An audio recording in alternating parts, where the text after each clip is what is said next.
My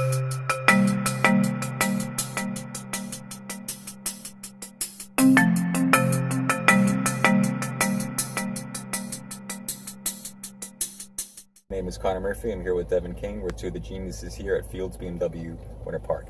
We want to talk to you today about all the different configurations you have with an M car, especially one generously equipped such as this M6. So I'll call your attention to the shifter area of the car. We've got our M knob, which operates like this. Right now we're in neutral. To go into drive, I bump this to the right. Now we're in automatic drive. If I wanted Steptronic or manual mode, I go over to the right again. I can now change gear with the shift knob or with the steering mounted paddles. But what we get more questions about are all these keys right here and what they do, what changes they place in the car. So I'll start with this one right here, which you can remember its function because it looks kind of like your tack. It looks like the needle for your revs. So when I push this repeatedly, and I'll call your attention to the instrument cluster now, you see that it's cycling through 3 modes: efficient, sport, and sport plus.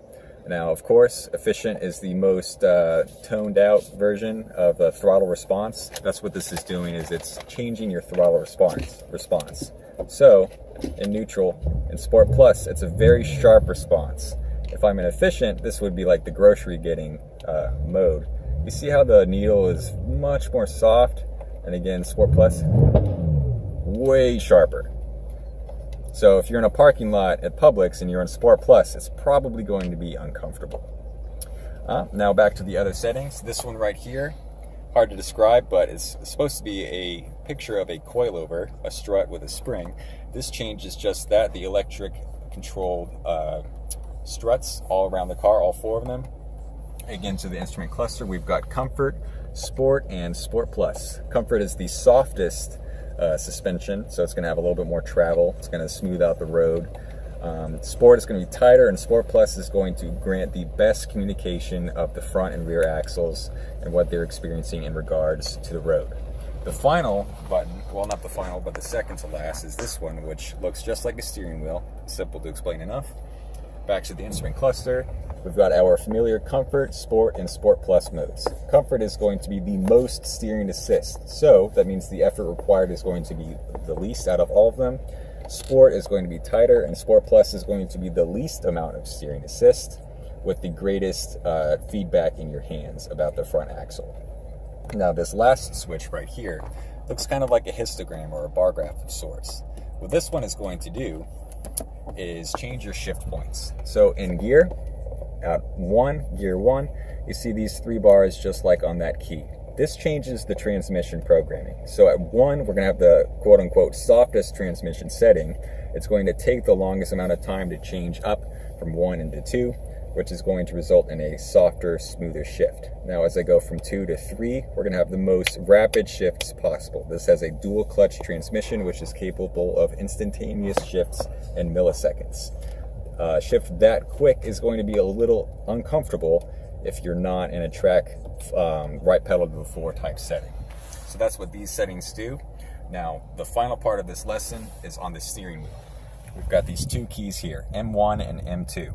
These 2 keys are super useful because it allows me to instantly program and recall a particular drive setting. So this particular one is efficient, Sport Plus, and Sport Plus.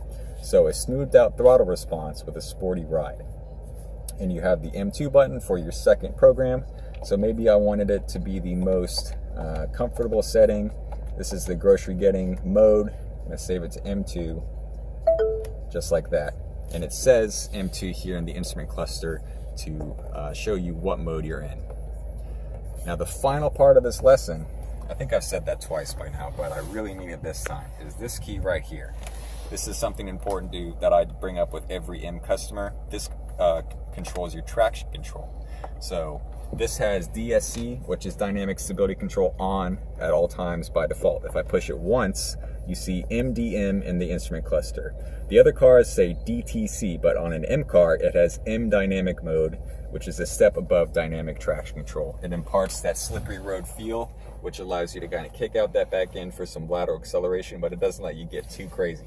Now, however, if you push and hold the traction control button, it's going to say DSC inactive, and this is something I never recommend to my customers because it takes the asymmetrical braking out of the equation entirely. And in a car with this much low band torque, you'd be surprised at how rapidly you can spin the car out. So that's what the controls are for. We hope that you enjoyed this video. Stay tuned to the channel for